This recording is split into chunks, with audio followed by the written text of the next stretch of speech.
ইউটিউবে এবং ফেসবুকে একটু ব্রাউজ করলে আমার চোখে পড়ে যে কিছু ব্যক্তি খুব সাবলীলভাবে একটা চেয়ারের মধ্যে বসে পা দুলিয়ে দুলিয়ে বলতে থাকেন যে শুধু ভিসা ফিটা জমা দিয়ে আপনি এমবেসিতে গেলেই আমাকে ভিসা কনফার্ম, বাসায় এসে আপনাকে পাসপোর্ট ডেলিভারি দিয়ে যাবে কুরিয়ার কোম্পানি। আমি আসলে জানি না যে উনি এই ধরনের ভিডিও ছেড়ে বা ওনারা এই ধরনের ভিডিও পাবলিশ করে কি মজা পান বা কি তৃপ্তি লাভ করেন।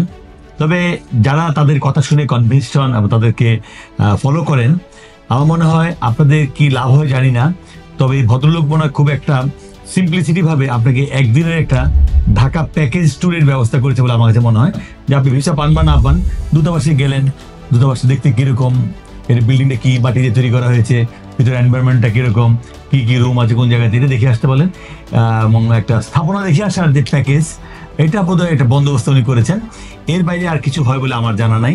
কারণ একটা দূতাবাসে ভিসা নেওয়ার জন্য আপনি কি ধরনের প্রস্তুতি থাকা দরকার, কি ধরনের ডকুমেন্ট থাকা দরকার, কি ধরনের প্রিপারেশন থাকা দরকার এবং কোন প্রশ্নের আলোকে কী ভাবে উত্তর দেওয়া দরকার, এই সম্বন্ধে তার কোনো জ্ঞান নেই, এই সম্বন্ধে তার কোনো পরামর্শ নেই।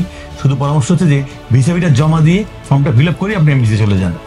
এই ধরনের উজবুক টুকাই টাইপের এই ভাসমান ইউটিউবার কনসালটেন্ট টাইপের লোকদের কাছ থেকে আমার মনে হয় আপনাদের দূরে থাকা উচিত এবং এর সংস্পর্শে এড়িয়ে চলা উচিত। কারণ অযথা পাসপোর্টে একটা রিফিউজাল সিল করা বা একটা ডাটা এন্ট্রি করানো কোনো এমবিসিতে, এটা বুদ্ধিমানের কাজ হবে বলে আমি মনে করি না। ভালো এডিশন এক্সপার্ট বা ভালো ট্রাভেল এক্সপার্টের সাথে কথা বলে আপনি প্রসিড করুন, অবশ্যই আপনার সফলতা আসবে। ভালো থাকবেন।